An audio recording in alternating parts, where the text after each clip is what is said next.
Kwanza and Azimio MPs closed ranks on Wednesday to raise the spending limits in the budget policy statement, now capped at 4.1 trillion shillings, an increase from the current allocation of 3.6 trillion shillings in the 2024-2025 financial year. The move saw increased allocations to the National Government Constituency Fund, Rural Electrification Program, and roads, much to the amusement of the MPs. The executive and Parliament were also awarded with increased budgets as Treasury prepares to table budget estimates in April.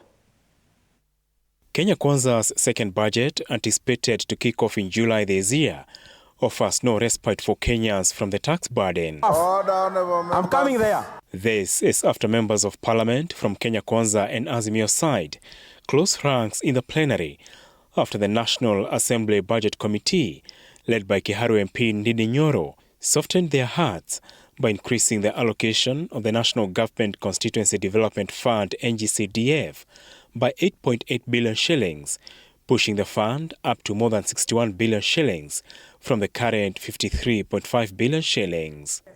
We have enhanced NGCDF by an extra 8.8 billion shillings, an average of 30 million per constituency on average, Honorable Speaker, so that we accelerate rural development. We support the finance estimate, the financing of this budget that will come. Otherwise, we will be happy that we are getting 12 billion shillings for electrification, but we are not asking ourselves, how will it be financed? It will be financed by people contributing money. The new spending limit also extended another sweetener dear to MPs.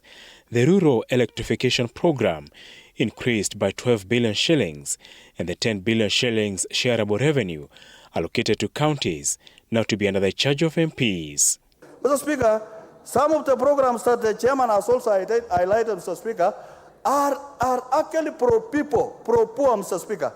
And that is what we want to bring up the rural economies, and we'll be able to get, when you develop the rural economies, Mr. Speaker, through production, you will get more revenue into our economy, and this country will be able to grow economically, Mr. Speaker. The new spending limits also saw MPs award themselves 2 billion shillings for Parliament's budget, which will now amount to 43.6 billion shillings from the initial proposal in the budget policy statement by the National Treasury of 41.6 billion shillings. Mr. Speaker, if Treasury doesn't collect the 2.5 trillion in ordinary revenue, it means the deficit on this budget will increase. It also means, Mr. Speaker, that some programs and projects within the budget will be affected. The committee also set a new ceiling for the executive after enhancing its budget by 50 billion shillings from 2.43 trillion shillings to 2.48 trillion shillings. Apul Kamau, TV 47.